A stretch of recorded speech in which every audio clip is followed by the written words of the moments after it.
நட்சத்திரத்தை ஏன் எண்ணக்கூடாதுன்னா, அந்த காலத்தில் ஒரு கதை சொல்லியிருக்காங்க. அதாவது என்னன்னா, இந்த மாதிரி நீ படுத்துட்டு இருக்கல, இந்த மாதிரி அவங்க வந்து நிலா வெளிச்சத்தில் ஒரு கட்டில் போட்டு வெளியே படுத்துட்டு இருந்திருக்காங்க. யார் ஒரு பையன் படுத்துருந்துருக்காங்க. படுத்துட்டே மேலே இருக்கிற நட்சத்திரத்தை 1 2 3 4ன்னு எண்ணி இருக்காங்க. ஒருத்தர் தான் கட்டில் மேலே படுத்துட்டு மேலே இருக்கிற நட்சத்திரத்தை எண்ணிட்டு இருந்திருக்காங்க. எல்லா நட்சத்திரத்தை எண்ணிட்டாங்க. கடைசியில் ஒரே ஒரு நட்சத்திரத்தை விட்டுட்டாங்க. அது என்னாச்சுன்னா, எல்லா நட்சத்திரத்தையும் எண்ணிட்டாங்க, நம்மளை மட்டும் எண்ணாமல் விட்டுட்டாங்களே அப்படின்னு சொல்லி அவங்க எண்ணுனாங்கல்ல ஒரு பையன்.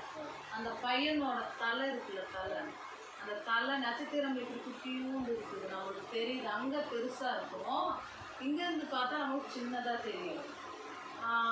அந்த மாதிரி அந்த படுத்துட்டு இருந்த பையனோட தலை சுக்கு நூறாக உடஞ்சிருச்சு.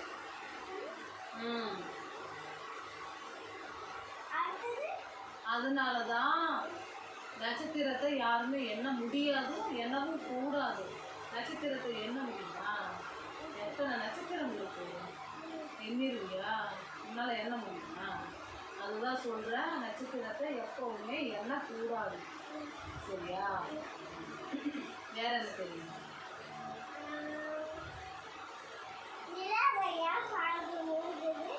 நிலாவை பாம்பு மூழ்குதா?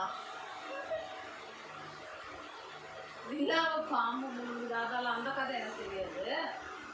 மேலே நிலா இருக்குல்ல ரவுண்டா, அதுக்கு இன்னொரு பேர் இருக்கு, சந்தமாமா. சந்தமாமா இன்னொரு பேர் சந்தமாமான்னு இருக்கு.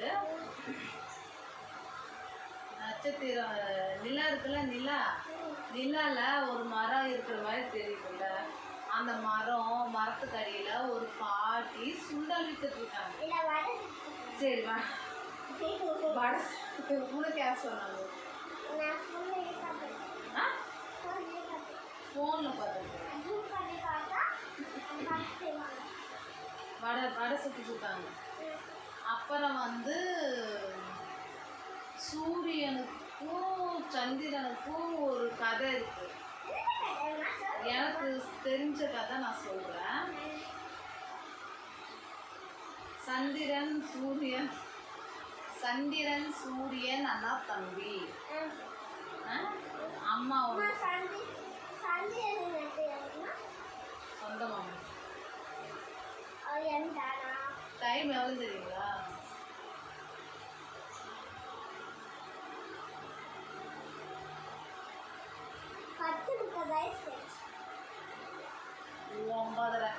ஒன்பதரை ஆகுது. இந்த 9:30க்கு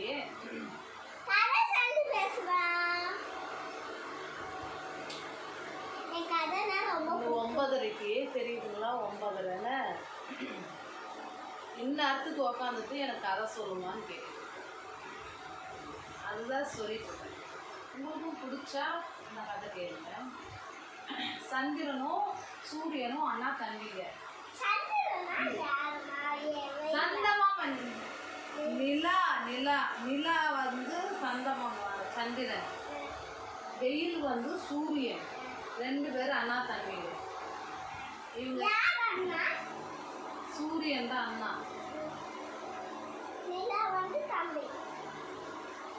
சூரியன் தெரியல. ஆக மொத்தம் அண்ணன் தம்பிங்க.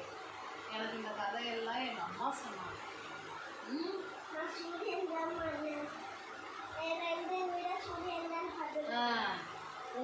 அக்கா மாதிரி உன்ன மாதிரி 2 பேர் அண்ணா தம்பிங்க. அவங்களுக்கு வந்து அம்மா இருக்காங்க. அம்மாலாம் தெரியாது யாருன்னு. அவங்க வந்து ஒரு கல்யாண ஃபங்க்ஷனுக்காக போயிருக்காங்க. போகும்போது கல்யாண சாப்பாடெல்லாம் நல்லா சாப்பிட்ருக்காங்க சந்திரன் சூரியனும். அம்மா மட்டும் போகலையம்மா கல்யாணத்துக்கு. சரி நம்ம அம்மா பட்டினியாக இருப்பாங்களே அப்படின்னு சொல்லி சந்திரன் வந்து இந்த விரல் இருக்குல்ல, இந்த விரலுக்குள்ள ஒரு வித சாப்பாடு, இதில் பருப்பு, இதில் ரசம், மோர், பொரியல், அப்பளம், இந்த மாதிரி 10 வகையான பொருளை, சாப்பாட்டு பொருளை இந்த நகத்துக்குள்ளே அடைச்சி எடுத்து போய் அம்மாவுக்கு கொடுத்துருக்காங்க. இந்த 10 விரல் நகம் இருக்குல்ல, இந்த நகத்தில் இந்த மாதிரி கேள்வி கேட்டால் என்னால் எப்படி பதில் சொல்ல முடியும்? இதுக்குள்ளே ஒரு சாப்பாடு கூட போகாதாம்மா அப்படின்னு கேட்குறா. இருந்தாலும் அந்த கதையிலே இப்படி சொல்லியிருக்காங்க. அதனால் நான் சொல்கிறேன். நீங்களும் நம்புவீங்களா நம்ப மாட்டீங்களா எனக்கு தெரியாது. கதை இதுதான், கதை இதுதான் நிஜம். அந்த காலத்தில் நிறைய பேர் இதுதான் ஒரு நம்பிக்கையாக நம்பியிருக்காங்க. அதாவது நடந்த கதை சொல்லியிருக்காங்க. அம்மாவுக்கு வந்து எடுத்துகிட்டு போய் விதவிதமாக கொடுத்துருக்கான் சந்திரனை. சூரியன் வந்து அம்மாவுக்கு நினைக்காம சாப்பாடு எதுவுமே கொண்டு போகல.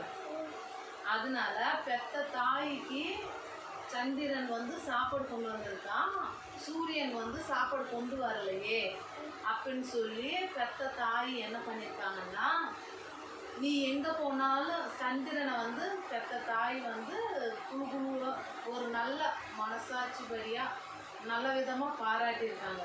அதாவது என்னன்னா, சந்திரன் எங்கே போனாலும் எல்லாரும் பாராட்டுவாங்க, எல்லாரும் புகழ்வாங்க, எல்லாரும் புகழ்வாங்க. அதை கேன்சல் முடியாது, எப்படி சொல்லு, எல்லாரும் புகழ்வாங்க. ஒரே நிமிஷம், எல்லாரும் புகழ்வாங்க அப்படின்னு சொல்லி சந்திரனுக்கு வந்து நல்ல இதாக சொல்லியிருக்காங்க.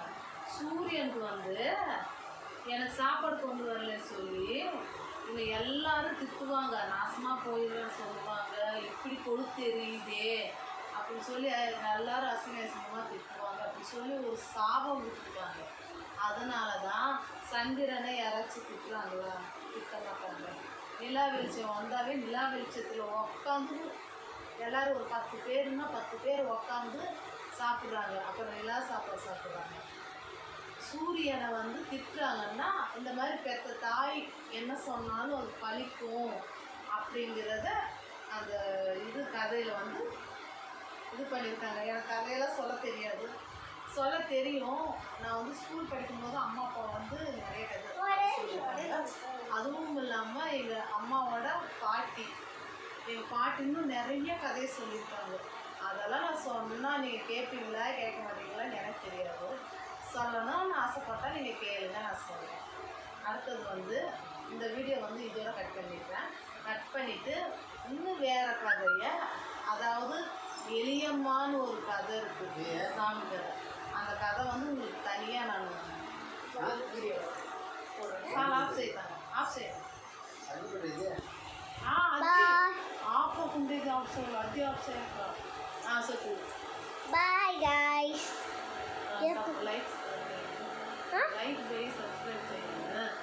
லைக் பண்ணுங்க, சப்ஸ்கிரைப் பண்ணுங்க. எங்க அம்மா சொன்ன கதை நல்லா இருந்துச்சுன்னா லைக் போட்டுருங்க கைஸ். பாய். அவ்வளோதான். இதோட எனக்கு பிடிச்சிருக்கு இந்த கதை. உங்களுக்கு பிடிச்சிருந்தா லைக் பண்ணுங்க கைஸ். பாய். இதுவரை முடிஞ்சது கதை. நாளைக்கு பார்ப்போம். பையனை ஆப்பாக்கா